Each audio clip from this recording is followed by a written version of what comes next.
Good morning everyone. आप सबों को बिहार एग्ज़ाम चैनल में आप सभी का स्वागत है। उम्मीद करते हैं कि आप लोग अच्छे होंगे, ठीक ठाक होंगे, मस्त होंगे, पढ़ाई कर रहे होंगे। तो आज हम ये देखेंगे कि बीपीएससी एग्ज़ाम में किस तरह के प्रश्न पूछे जाते हैं और कहाँ से कितने प्रश्न आते हैं।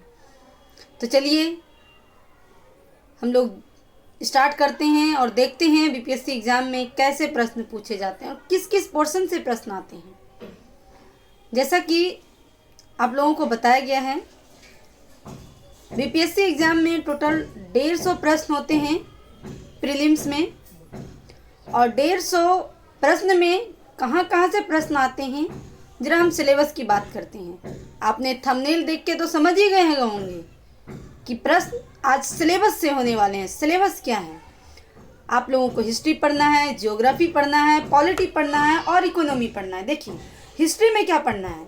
हिस्ट्री में सबसे पहले एंशिएंट, मिडाइवल और मॉडर्न पढ़ना है। एंशिएंट, मिडाइवल आप लोग जब भी स्टार्ट कीजिए तो किसी का सजेशन होता है मॉडर्न से स्टार्ट कीजिए, मिडाइवल से स्टार्ट कीजिए या एंशिएंट से स्टार्ट कीजिए। देखिए किसी भी चीज़ को स्टार्ट करने से पहले ऐसा लगता है कि बेस का होना बहुत ज़रूरी, आधार होना ज़रूरत है।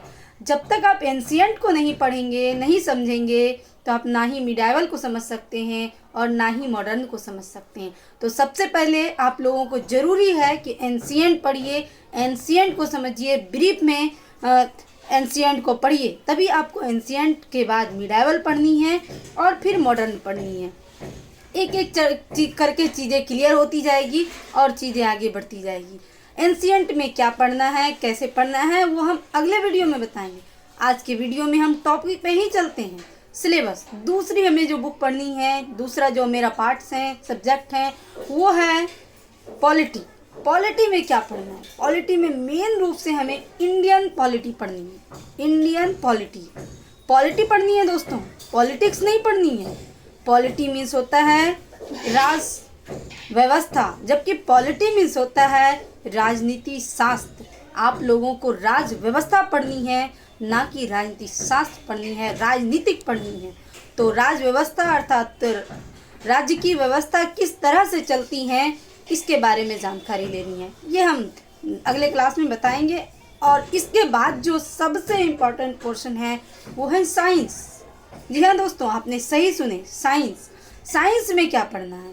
साइंस में फिजिक्स पढ़नी है, केमिस्ट्री पढ़नी है, बायोलॉजी पढ़नी है, ये सारी चीज़ें पढ़नी है। फिजिक्स आप लोगों के एग्ज़ाम के लिए उतनी ही इम्पोर्टेंट है जितनी आप लोगों के लिए इकोनॉमी इम्पोर्टेंट है। तो फिजिक्स में कहाँ कहाँ से पोर्शन आते हैं।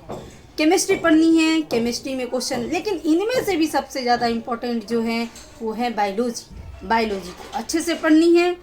तीसरी जो सब्जेक्ट है वो है इकोनॉमी। इकोनॉमी आप लोगों को अर्थव्यवस्था पढ़नी है, इकोनॉमी पढ़नी है, ना कि इकोनॉमिक्स पढ़नी है। इकोनॉमी मतलब होता है अर्थव्यवस्था, जबकि इकोनॉमिक्स मतलब होता है अर्थशास्त्र। तो हम लोगों को जानना है कि हम लोग धन का खर्च कैसे कैसे व्यवस्थित ढंग से करते हैं, तो अर्थव्यवस्था पढ़ेंगे। दूसरी जो सब्जेक्ट पढ़नी है हम लोगों को history, polity, geography, economy, science, ये सब मेन सब्जेक्ट हैं जहाँ से क्वेश्चन आते हैं।